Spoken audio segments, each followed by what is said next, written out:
El conflicto no es karma, es democracia. Complicamos la discusión. Hablamos de política. Hola con todas y todos, bienvenidos a Frente Radiosa, un espacio que, como decimos semana tras semana, está comprometido con debatir y agitar la política. Soy Jorge Forero y hoy con Isabel Díaz los acompañaremos en la conducción. Hoy es lunes 8 de abril de 2024 y comenzamos con Frente Radiosa. ¿Qué tal, Jorge? ¿Cómo estás? Te saludo a ti y a nuestros invitados. Aprovecho también para recordarles que estamos en vivo a través del dial de Radio Pichincha 95 FM y 94.5 para el noroccidente de la provincia, así como también para Santo Domingo y para parte de las provincias de Esmeraldas y Manabí. Saludamos también al Foro de los Comunes y a Registro Aurora, que son parte del equipo de producción de este programa. Les recordamos que estamos en vivo y que pueden comentar y seguirnos en nuestras redes sociales. Estamos en Facebook, Twitter, Instagram como Frente Radiosa. Hacemos llegar nuestro agradecimiento a Línea Dura, medio de comunicación digital ubicado en New Jersey, quienes retransmiten este espacio radial para la comunidad migrante en Estados Unidos, a la coordinación técnica desde los estudios centrales y a todo el equipo de producción del programa. Hoy, como no puede ser de otra manera, vamos a conversar sobre la coyuntura política a propósito de la crisis diplomática desatada por el allanamiento a la Embajada de México y lo que esto implica para el país y para la región en su conjunto. Para ello nos acompañan Teresa Castro Escudero, profesora e investigadora del Centro de Estudios Latinoamericanos de la UNAM, Franklin Ramírez, sociólogo, y Fernando Yepes, ex vicecanciller. Porque la política no es karma, sino democracia. Bienvenidas y bienvenidos.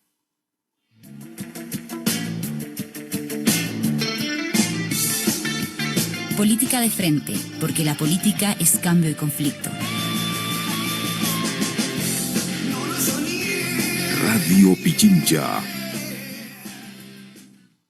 Antes de dar la palabra a nuestros invitados, y como lo hacemos siempre, quisiéramos introducir algunas líneas que ha preparado el equipo de producción del programa sobre el tema que nos compete. Desde hace ya algunas semanas se ha venido escalando una tensión bilateral entre los estados de Ecuador y México en torno al asilo político brindado a Jorge Glass, ex vicepresidente e integrante de la Revolución Ciudadana. Una vez más, el gobierno de México ha otorgado protección a un integrante de esta organización política, considerando que detrás de los procesos judiciales en su contra se escondía un caso de persecución política. La decisión del gobierno de México debe leerse no solo en el contexto de las relaciones del Ejecutivo con organizaciones de izquierda en la región, sino con una larga tradición de asilo que incluye a figuras como León Trotsky, Giuseppe Garibaldi y José Martí, entre tantos otros.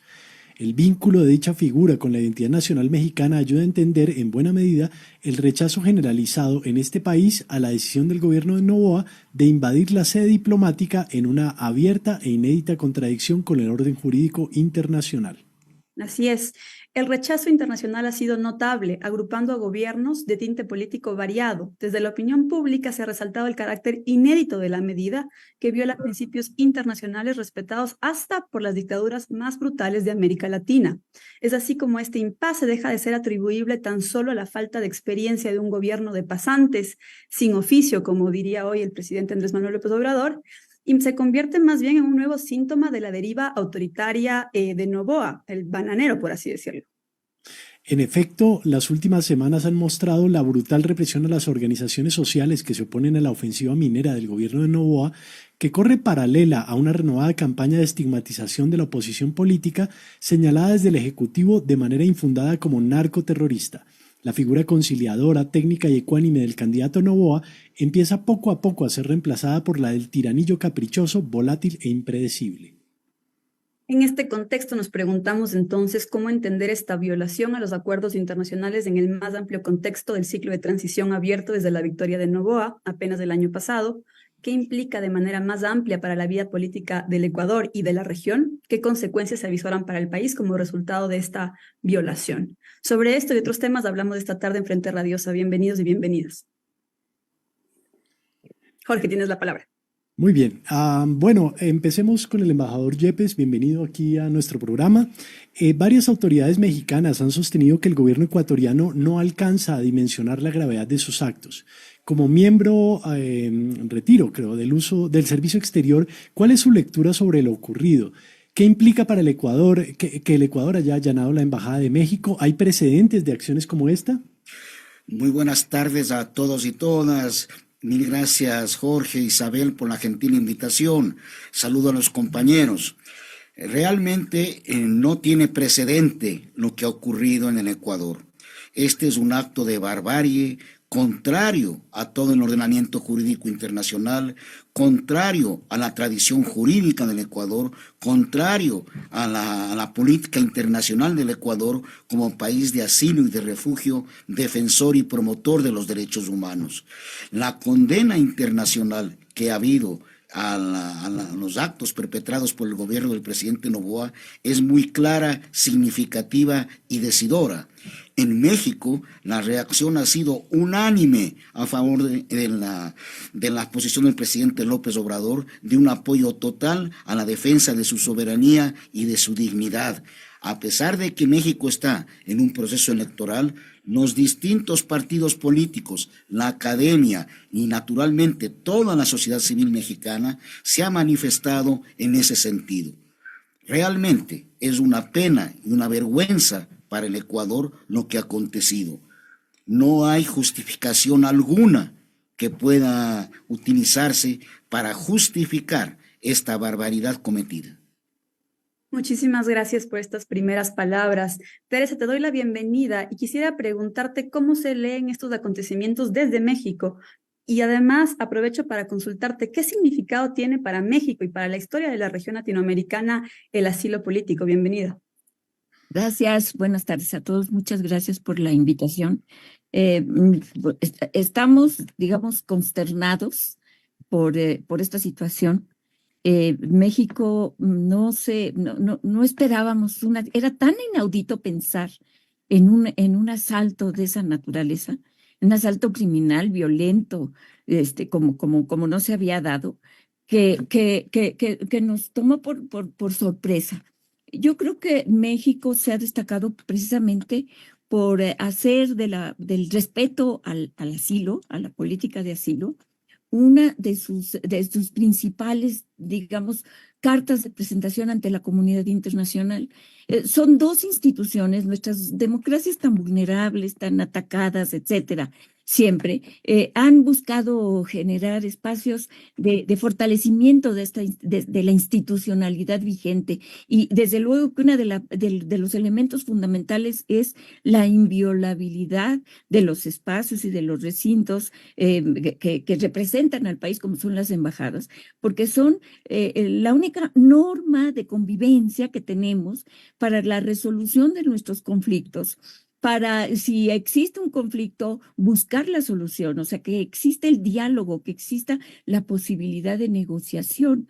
Y nos preocupa mucho, o sea, en el caso de México estamos en efecto, en una contienda electoral, en donde ha habido, digamos, mucha, lo que se llama guerra sucia, en donde tememos, ¿no?, que esto se pretenda utilizar precisamente, aunque es tan grave lo que se hizo, o sea, la violación de un espacio, además el contexto en el que se da, que tiene que ver con el bombardeo de la embajada de Irán en Damasco, y el decir, bueno, si no tenemos una reacción contundente de buscar las instancias internacionales para que exista una condena, una sanción, vamos a naturalizar un orden de cosas que no va a favorecer a nadie. En el caso de Damasco, pues hay hasta la posibilidad de un estallamiento de una guerra regional. Entonces, bueno, esa es una primera aproximación al tema, para no tomarme Muchas gracias por esa lectura global, Teresa, que nos ayuda a contextualizar de manera mucho más amplia este acontecimiento. Volvamos, Franklin, contigo, bienvenido al contexto ecuatoriano.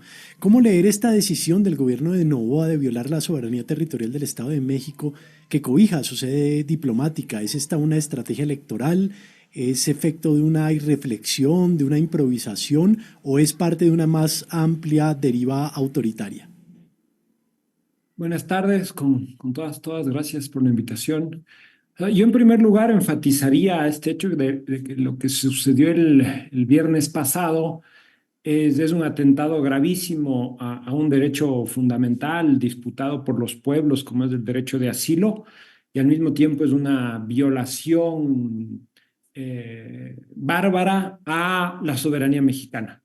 Hay que puntualizar esto, hay que repetirlo para, como decía Teresa, que no haya riesgos de que esto se normalice. Son dos instituciones fundamentales del sistema internacional, de los derechos humanos.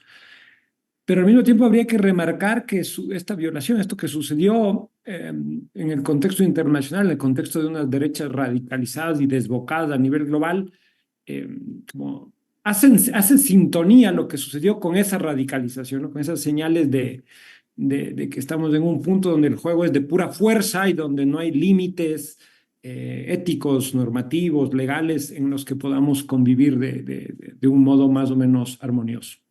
Dicho esto, yo diría, hay dos hipótesis acá en el debate político nacional. O sea, una sobre todo que dice, esto fue un cálculo electoral porque estaba bajando en las encuestas del mismo y porque estaba bajando en las preferencias electorales de cara a la consulta popular de acá a 15 días, y por lo tanto el gobierno Noboa habría supuesto que tomar esta decisión le puede redituar de cara a esa consulta. A mí me parece que esta lectura carece de ciertos fundamentos por dos razones rápidamente. La primera fue porque el propio Noboa ganó las elecciones a través de un enmarcado, de un discurso político que iba más allá de la frontera correísmo-anticorreísmo. O sea, él ganó porque se salió de ese clivaje, en gran parte. Entonces uno se pregunta, ¿por qué él ahora habría pensado, o sea, por qué habría de pensarse que volver al clivaje le iba a ser rentable? Los sectores con los que podría rentabilizar esta decisión ya estaban con la consulta, porque es una consulta seguritaria, es una consulta neoliberal que rompe derechos y tal. Entonces, digamos, y además sabiendo que era una decisión riesgosa que podía ocasionar un poco lo que está pasando a nivel regional y la crítica. Entonces, yo no lo veo tanto por ahí, no lo descartaría, pero me parece que es una cuestión de otro modo y que tiene que ver básicamente con como una demostración de fuerza, como una señal de exhibir un poder brutal, que Noboa ya lo venía acumulando a partir de la declaración de la guerra interna del 9 de enero de 2024, recibió el aval de la Corte Constitucional, de la Asamblea Nacional, de todas las instituciones, tiene alineado consigo a las Fuerzas Armadas, a la policía y a los Estados Unidos. Entonces uno dice, ¿por qué lo hizo? Porque pudo hacerlo, porque tenía un montón y tiene un montón de poder, algo que no había sucedido en esa magnitud, ¿no? Una transferencia brutal de poder por la declaración de guerra, y Noboa eligió este momento un poco alocadamente, un poco a lo bruto, como un caprichoso hijo del gran rico, del gran bananero de este país. La oligarquía, por más que vaya a Harvard o a Marte, sigue comportándose como si todo el planeta fuera su hacienda, y incluso sin mayor cálculo dijo, aquí van a ver quién soy yo. Entonces implanta una señal de fuerza, que es una señal hacia adentro, para ir aceitando su imagen del Bukele criollo entre la guerra y esta salida de fuerza. Y eso es lo que implanta, ¿no? Hacia adentro. El peligro que se está denunciando es el de una deriva francamente autoritaria, porque si pudo hacer esto sin importarle a la comunidad internacional y con el poder todavía no ampliado, o sea, sin que todavía haya ganado la consulta, imaginamos que con un poco más de poder podría arrasar con todo. Gracias, Franklin. Quisiera quedarme con esto que tú mencionabas, la violación por un lado a la soberanía mexicana y también al derecho al asilo de los pueblos, y desde ahí volver con usted, embajador, retomando esta idea también de la radicalización de las derechas y poniendo las últimas acciones del gobierno de Noboa en el marco más amplio de su política internacional hasta ahora. ¿Puede leerse esto de alguna manera en relación al acercamiento, el allanamiento, incluso yo diría que ha habido por parte del gobierno de Noboa frente a los Estados Unidos, por ejemplo? Mira, la política exterior del presidente Noboa, como la de Lazo y la de Moreno, es tutelada absolutamente por los Estados Unidos. Aquí hay un alineamiento irreflexivo, total, con los postulados y los intereses de los Estados Unidos, que no son precisamente los nuestros. Ese alineamiento a veces brinda visiones totalmente equivocadas. El creer que Estados Unidos va a respaldar ciegamente cualquier metedura de pata del Ecuador o cualquier acción divorciada totalmente del derecho internacional y divorciada de ciertos criterios absolutos que no pueden ser vulnerados como los que han sido mancillados en esta oportunidad. Yo quiero enfatizar que si bien es verdad que el mundo vive un momento muy conflictivo con el tema de Rusia-Ucrania, el tema del genocidio en Gaza, lo que señaló Teresa, lo que ha acontecido en la embajada de Irán en Siria, que es un ataque terrorista. Es muy diferente lo de ocurrido en Siria que lo ocurrido acá. Es totalmente diferente. La radicalización interna que hay es con fines de política interna.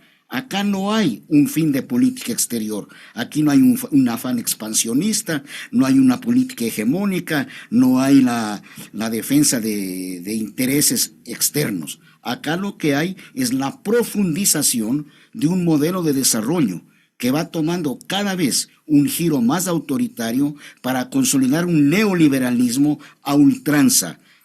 Todo esto es más concatenado en la represión, en palo quemado, a la forma autoritaria en que se maneja en la política interna, que a una visión externa. Lo ha dicho muy bien varias autoridades mexicanas, el Ecuador no dimensiona la profundidad de lo que ha hecho.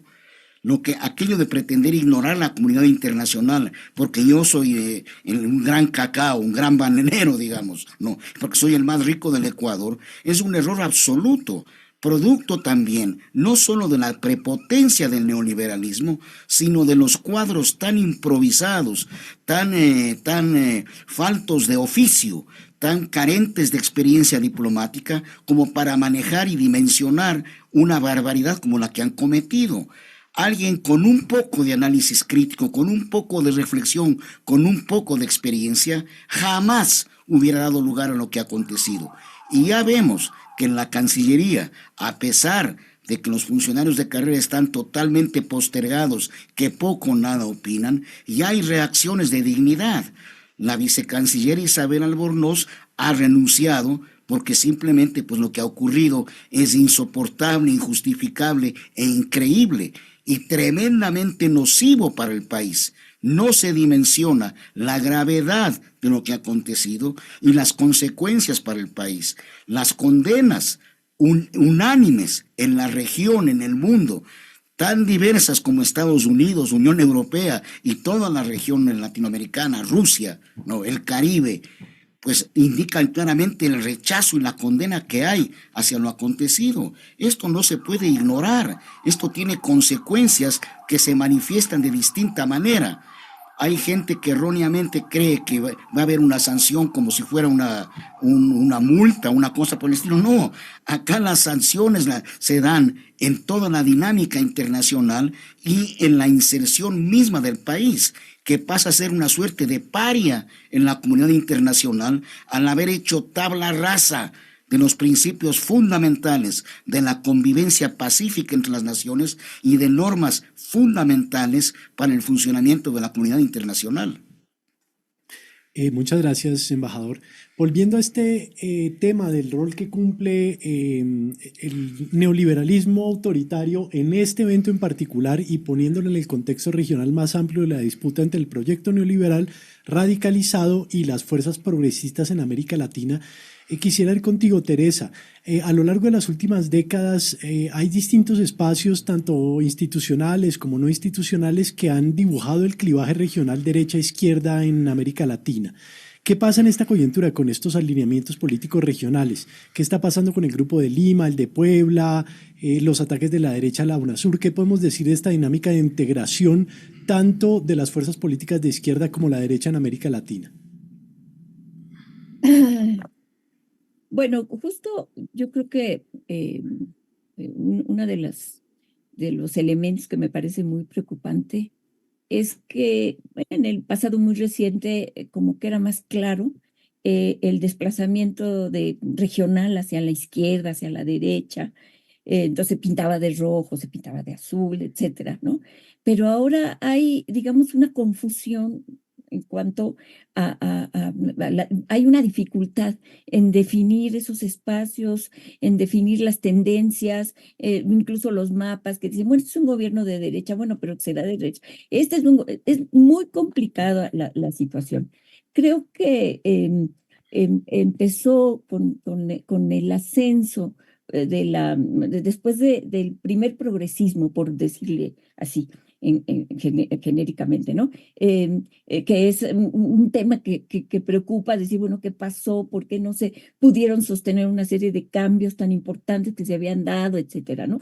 Y eso se ha estudiado, pues, por país y demás, ¿no? Pero hay lo que se llama un ascenso de la derecha, en Macri, en Argentina, etcétera, ¿no? Entonces, como que empieza a darse una dinámica y una tónica que nuevamente inscrita en esta problemática internacional de guerra, de crisis hegemónica a Estados Unidos, de búsqueda de recursos naturales, se viene planteando la necesidad de tener un control sobre América Latina. En efecto, hay una dinámica interna que ustedes han esbozado muy correctamente, ¿no? En términos de la falta de previsión de este Noboa, de su incapacidad para medir las consecuencias, del dejar la política exterior como algo que no tiene nada que ver, poniendo gente que no sabe de política exterior, tanto en Argentina como está sucediendo en Ecuador, pero justamente creo que es funcional al intento. Bueno, ya todo el mundo conocemos las declaraciones de la jefa del Comando Sur, ¿no? De Laura Richardson, que dice, tenemos litio, tenemos agua, tenemos petróleo, hay que sacar a China y hay que sacar a Rusia de la región, y todos muy complacidos. Entonces, tenía una cita precisamente al respecto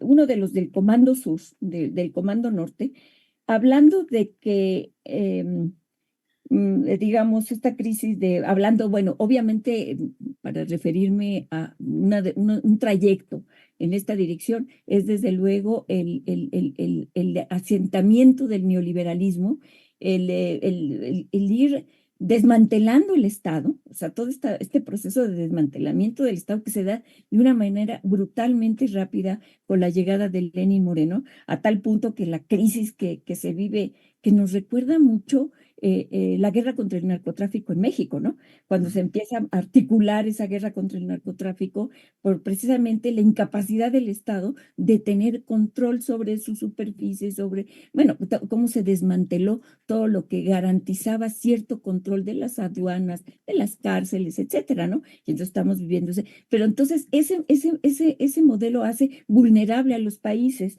y entonces se decía que el jefe del Comando Sur, bueno, en ese momento Craig Faller, antes de que llegara la señora Richardson, informó que el Comando Sur iba a incrementar su presencia en Latinoamérica por mar, aire, tierra, espacio cibernético, en un plan que se está coordinando con los gobiernos del continente, ¿no? Y que tendrá, y la última pieza que le faltaba precisamente es Ecuador, para tener el control sobre esta zona. Entonces, digo, ahí juegan los factores, lo interno, lo externo, etcétera, ¿no? Pero se hace funcional, o sea, Milei es totalmente funcional a este proyecto, ¿no?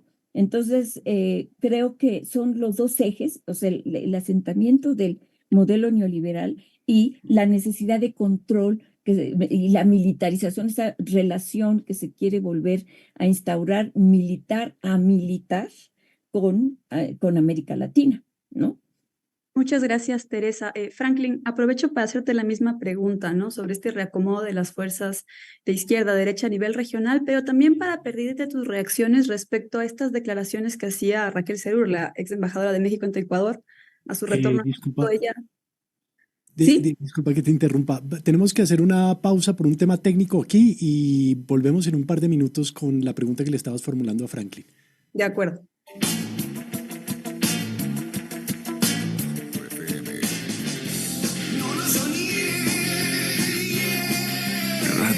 Pichincha. Bueno, regresamos. Pedimos disculpas a la audiencia y vamos, Isa, continúa. Gracias. Sí, les iba a decir que seguimos con más de Frente Radios. Estamos conversando sobre si Ecuador va camino a una dictadura bananera y nos acompañan para ello Teresa Castro de la UNAM, Franklin Ramírez de Flaxo Ecuador y Fernando Yepes, ex vicecanciller del Ecuador. Continúo con la pregunta que te estaba haciendo, Franklin. Justamente quería pedirte tus reacciones sobre las declaraciones de Raquel Serur. Cuando retornaba a México, ella decía que el encono político con el que se había encontrado acá en el país era parte de nuestra falla trágica prácticamente.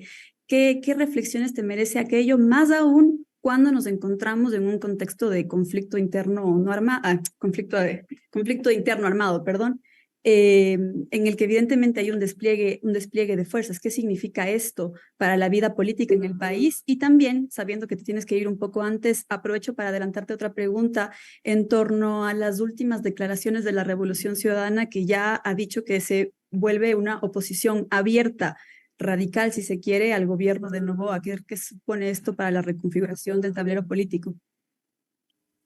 O sea, Raquel Serur ha usado una palabra, una figura, un concepto que está muy en el debate sobre la radicalización de las derechas. Ella le ha dado una forma más diplomática, pero lo que quiere decir es, en este país hay mucho odio político, los discursos de odio, los discursos de intransigencia, de aniquilación del otro, de no admitir al adversario, sino tornarle básicamente en un enemigo, al que hay que desaparecer. Esto es precisamente buena parte de la lógica política que ha gobernado al país en los últimos 5 años y que ha colocado primero al correísmo, pero después a todo el campo popular en la mira de los objetivos políticos a ser eliminados, extorsionados, prejuiciados, criminalizados, es decir, no tratados como adversarios democráticos, como oponentes democráticos del régimen. Esa es claramente una línea que viene paralizando, o sea, que caracteriza el juego político y que sobre todo viene atravesando toda la dinámica institucional. Este es el rollo, ¿no? Es como una polarización radicalizada, desconocimiento de los adversarios entre sí, y esto viene jugando en todo nivel. O sea, cuando uno ve, ahorita, en este mismo instante tenemos al presidente de la Corte Suprema de Justicia y al presidente de la Judicatura como subrogados, como transitorios, como efecto de esa voluntad de controlar la justicia para jugar la lógica de la persecución, del amigo al enemigo. El Consejo de Participación Ciudadana, ya se han destituido a 12 o 13 vocales, la semana pasada se tumbaron al presidente que recién habían reacomodado. ¿Por qué? Para tomar las instituciones y evitar que sobre todo que el correísmo tenga un juego político ahí. Esta es una lógica de aniquilamiento democrático, pero que penetra en las instituciones y no permite que éstas funcionen en lógica de Estado de Derecho y de probidad de cara a la ciudadanía.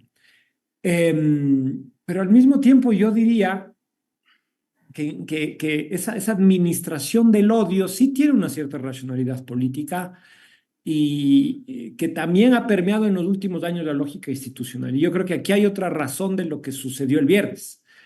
¿Qué quiero decir?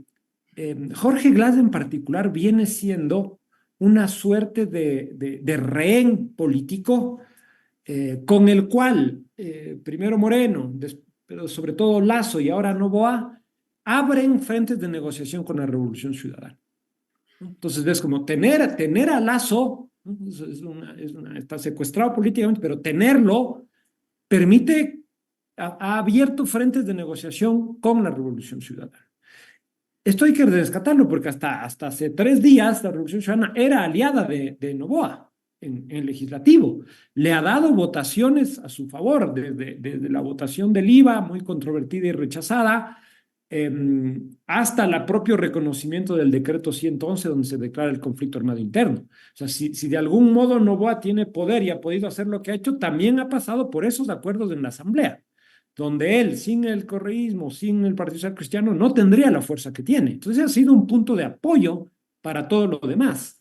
Entonces, yo imagino que en la lectura del gobierno, es decir, como, bueno, ya le dieron el asilo político a Jorge Glass, si se va, perdemos la carta fundamental para seguir extorsionando a nuestro rival político principal, que es la primera mayoría de la Asamblea, y que es la primera fuerza política en este país y que no juegan necesariamente las cartas del neoliberalismo, perder ese alfil, esa ficha tan importante en el juego estratégico sería muy costoso. Si alguna racionalidad hay, yo le veo desde ahí. ¿Cómo? Porque además había señales de que la Revolución Ciudadana ya no votó por la última ley la reforma de la ley de turismo.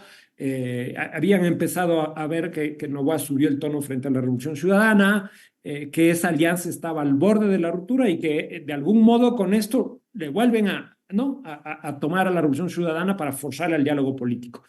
Entonces, una hipótesis que quiero dejar ahí claramente colocada.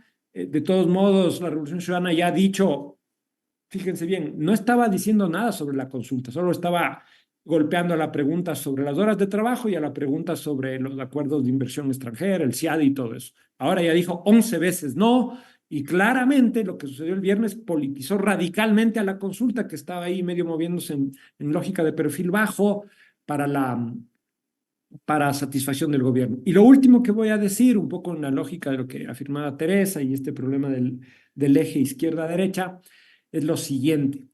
Yo comparto con el embajador Fernando Yepes esta idea del neoliberalismo autoritario, esta idea de que todo esto es un poco para profundizar el neoliberalismo, como también sugirió Teresa, pero a mí me parece que ya en Ecuador estamos en una escala mayor de este cuadro, o sea que ya no es simplemente el neoliberalismo autoritario del que ya venimos hablando hace 4 o 5 años de atrás, como la represión brutal a los 2 levantamientos indígenas y populares, la lógica del enemigo interno. Hemos vivido en estado de excepción literalmente desde el octubre de 2019, después la pandemia y después la crisis de seguridad. Si sumamos, tenemos más días de estados de excepción que días reales entre estados de excepción nacionales y regionales. Es una estupidez. Estados de sitio, supresión de derechos civiles y políticos, asesinatos en plenas elecciones, intervención de la embajada norteamericana cuando le da la gana. O sea, es una descomposición democrática y una pérdida de la soberanía popular.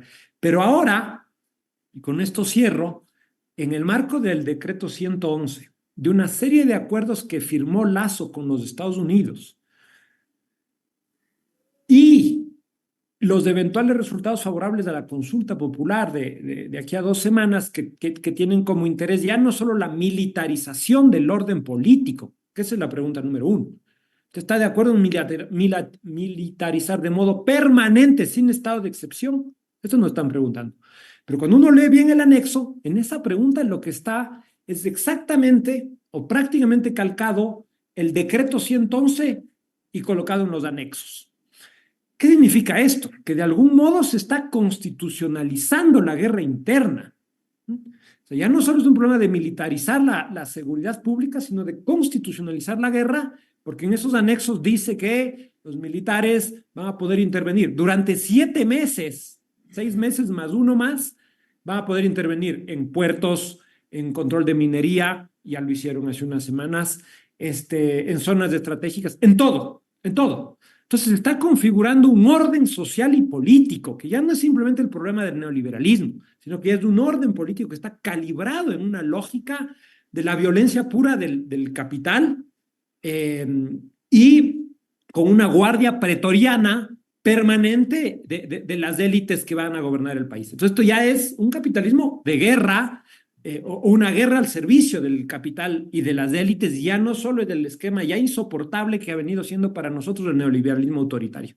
Y entonces la señal que da Noboa con la toma de la embajada es, miren, yo lo puedo hacer, tengo todo aquí, a mí no me va a pasar nada, poco a lo Bukele, ¿no? No me importa el sistema internacional, yo soy el dueño de esta gran hacienda, ¿no? Lo mismo que ya ahora sabemos que hizo en su fiesta de Madrid, ¿no? Con su estética narco de lanzar dinero cuando estaba tomando algunos tragos, esto del gran patán de la hacienda bananera con todos los peones a su servicio. Esto ya no es una escala que entra dentro de la lógica del neoliberalismo autoritario, sino algo todavía mucho más trágico, más sucio y más desconfigurado en términos éticos y políticos, y en el cual las grandes mayorías tenemos que perder. Muchas gracias, Franklin, por esa lectura y por haber sacado el tiempo para estar presente en nuestro programa a pesar de las restricciones de horario que tienes. Embajador Yepes, volvamos contigo. Un poco la condena a la acción de Ecuador es casi unánime y no tiene, como algunos medios han titulado, signos solamente de gobiernos de izquierda. Desde Estados Unidos hasta Rusia, pasando por organismos internacionales, se han pronunciado en este sentido. ¿Cuáles serían las consecuencias para el Ecuador a corto, mediano y largo plazo? ¿Es la Cancillería del Ecuador está en condiciones de hacer frente a este nivel de conflicto? ¿Qué implica que el Ecuador haya quedado aislado con esta acción? Mira, lo que ha ocurrido es tremendamente grave. La condena unánime en la comunidad internacional tiene consecuencias. Esas consecuencias no son inmediatas. Son inmediatas en el caso de la relación bilateral con México. La ruptura de relaciones con México es algo tremendamente negativo. Negativo para el Ecuador, negativo para la paz en la región, para la armonía en la región, para la concertación regional, para todos los proyectos comunes que tenemos como región. Y no nos olvidemos que tenemos intereses fundamentales con México, intereses en el orden político, vuelvo a repetir, la concertación regional, el trabajo conjunto, la lucha contra el delito transnacional. El tema migratorio es tremendamente sensible. ¿Cómo puede quedar en todo el gran número de ecuatorianos que migran a través de México, que pasan por México para buscar los Estados Unidos, en situaciones pues realmente dramáticas, quedan sin protección del Ecuador, al no tener embajada y no tener consulados, porque la ruptura de relaciones es diplomáticas y consulares. Tenemos en el campo pues del comercio, pueden venir medidas que México pues sabrá tomarlas si las considera pertinentes, pero un hecho cierto es que el acuerdo de libre comercio que tanto impulsaban aquí los gobiernos neoliberales desde Moreno y muy enfáticamente con Lasso y con el presidente Noboa para ingresar en la Alianza del Pacífico hoy queda absolutamente pues fuera de lugar. E igual, las señales que se envían sobre el tema de seguridad jurídica, respeto a la normativa internacional, Estado de Derecho, institucionalidad, todo ello pues es tremendamente negativo para el Ecuador. ¿Qué inversionista va a venir al Ecuador si se hace tabla rasa de una normativa internacional del calibre de la Convención de Viena? Se puede cambiar y se puede hacer lo que le parezca al dueño de la hacienda. Eso es tremendamente perjudicial para el interés del Ecuador. No hay que minimizar, y aquí es otro de los temas que no se comprenden con precisión, es lo que significa tener mala imagen internacional. La mala imagen internacional es la presentación del país en el mundo, es la forma en que el mundo mira al Ecuador. Si esa imagen es mala, pues no hay un relacionamiento fluido, respetuoso, fructífero, de cooperación recíproca. Y algo que yo sí quiero enfatizar es que la política exterior es un reflejo de la política interna. Si la política interna es de improvisación, de autoritarismo, de falta de respeto a la normativa, de defensa de intereses privados, de privilegiar el capital sobre el ser humano, el capital sobre principios fundamentales, eso se traduce en la política internacional. Y estamos viendo este ejemplo tan penoso que hemos vivido el viernes en la noche, es un reflejo claro de lo que ocurre aquí. Yo quería comentar algo de lo que dijo Franklin. La profundización del modelo neoliberal, ¿no?, es una consolidación autoritaria de un modelo que favorece a las élites y a los intereses de los Estados Unidos. Después de la primera ola progresista, que muy bien señaló Teresa, pues las élites regionales y los Estados Unidos que vieron con temor, con asombro, con recelo, la apertura de las relaciones internacionales de América Latina y del Ecuador a otros actores como China, como Rusia, buscan en esta nueva ofensiva una consolidación total del modelo. El modelo lo que ahora busca es tener una defensa integral, tener cemento armado en el modelo, que no haya cómo modificarlo. Y esta estructura de fuerza es eso justamente.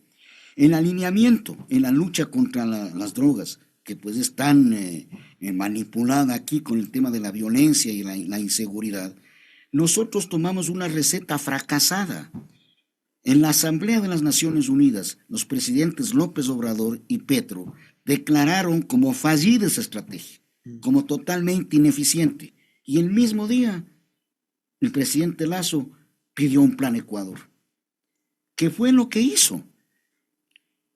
La ley DAP, la Ley de Asociación Estratégica Ecuador-Estados Unidos, y los acuerdos militares complementarios son la puesta en marcha de esa estrategia, que hoy la ejecuta al pie de la letra el presidente Noboa. Aquí todo esto está concatenado. No es una cosa aislada la fuerza, la militarización.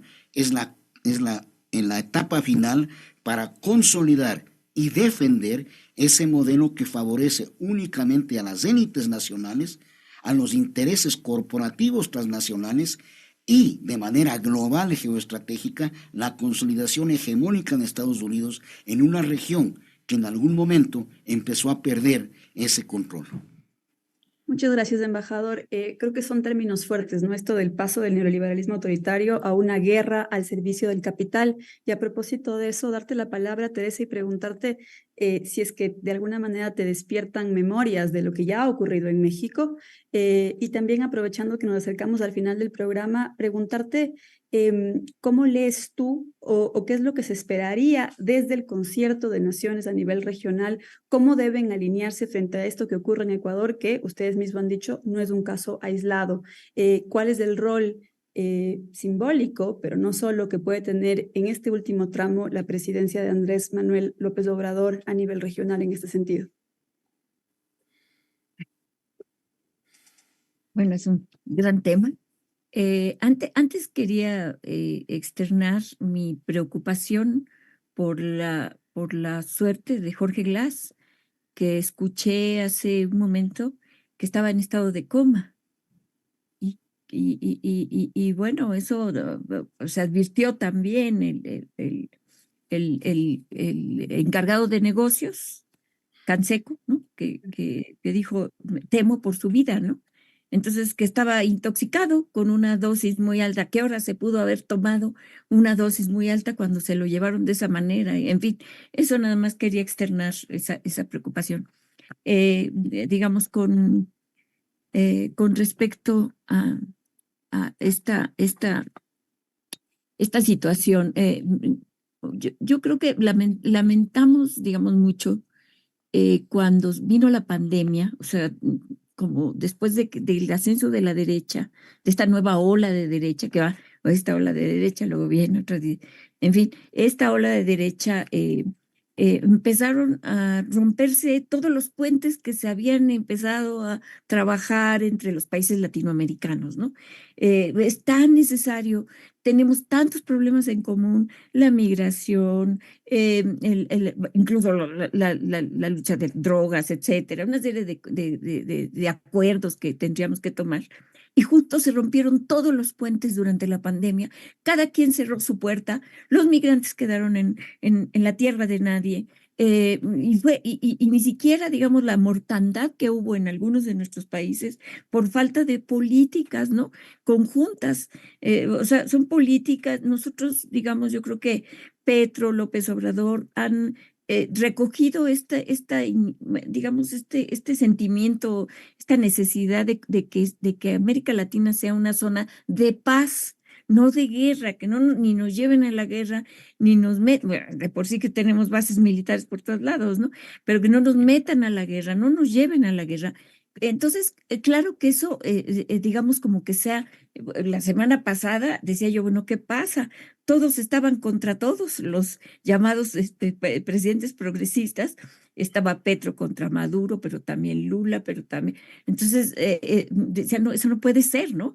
Tiene que haber, digamos, de recuperar ese tejido tan trabajosamente, digamos, construido, pero que es necesario para enfrentar este momento. López Obrador cambió mucho en su gestión con respecto, porque bueno, yo creo que es parte en toda América Latina, pues hay como no infundir el conocimiento de América Latina lo suficiente. Hay muchos, digamos, maestros intelectuales que últimamente los últimos 15 años, digamos, han venido notando cómo se reducen los espacios para discutir América Latina.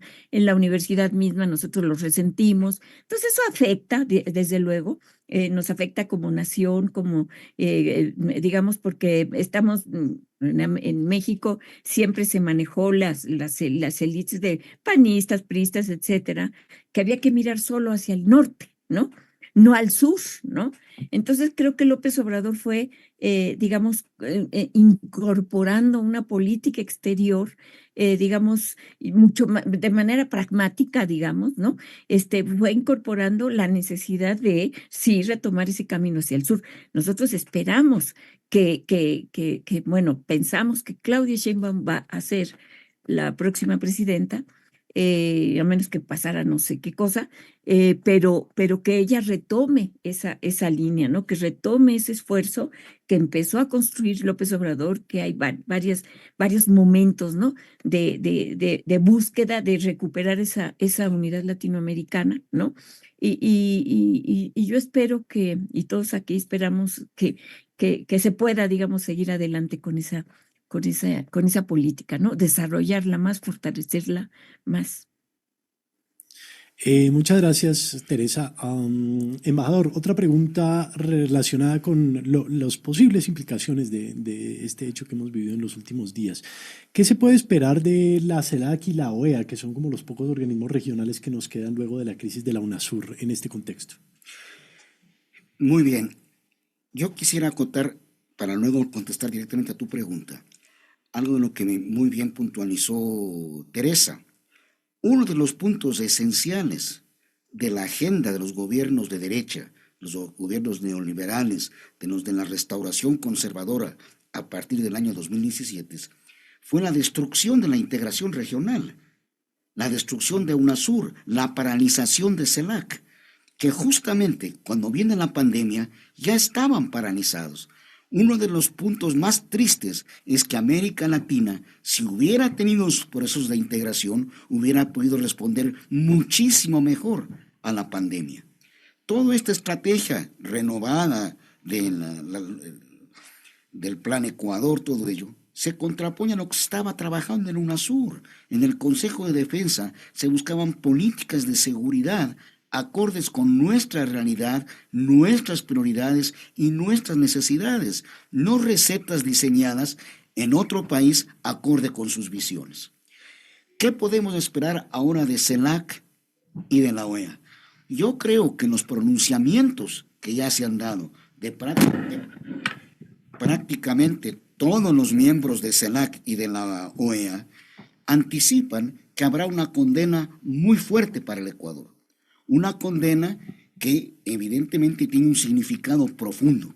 Ahora, esa condena sobre la invasión a la Embajada de México, sobre la violación terrible del derecho internacional, tiene que ir aparejado por algo que muy bien señaló Teresa, por la preocupación, por la integridad de Jorge Glass, que es responsabilidad del gobierno. Jorge Glass fue secuestrado en un operativo militar y policial de invasión a una sede diplomática. Jorge Glass no solamente que tenía asilo político concedido por el gobierno mexicano, lo que significa que estaba bajo la protección soberana de México. Eso tiene que ser parte de la reparación y de la discusión, tanto en CELAC como en la OEA. Tiene que haber, como ya lo anticipó un diplomático mexicano, una concepción clara de que parte de esto es reconocer el asilo y la protección que México brindaba a Jorge Glass, y el pedido de salvoconducto debe concretarse de acuerdo con la normativa de la Convención de Caracas del año 54. Aquí el derecho internacional es claro. No es que tú puedes entrar a una embajada, secuestras a un asilado y no pasa nada. No.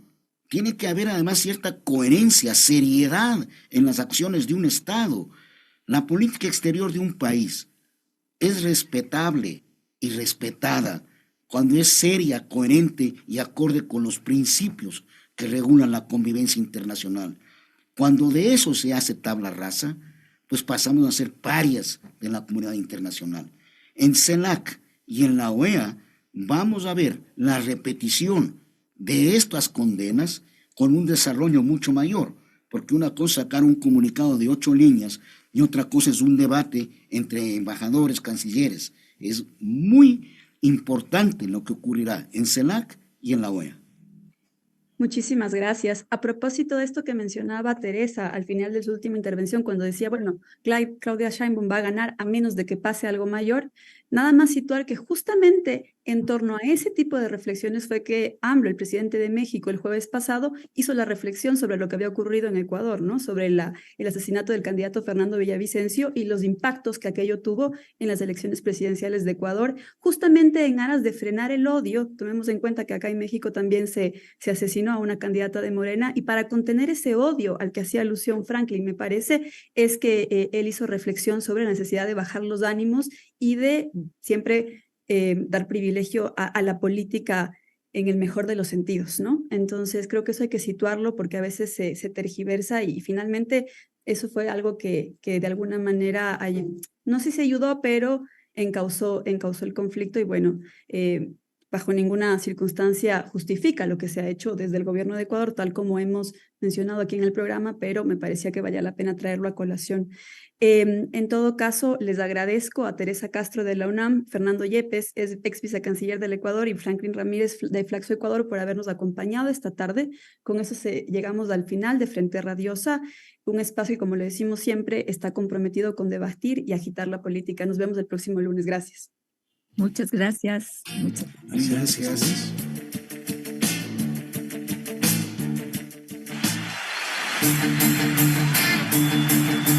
Una coproducción del Foro de los Comunes, Registro Aurora y Ecuador para Largo.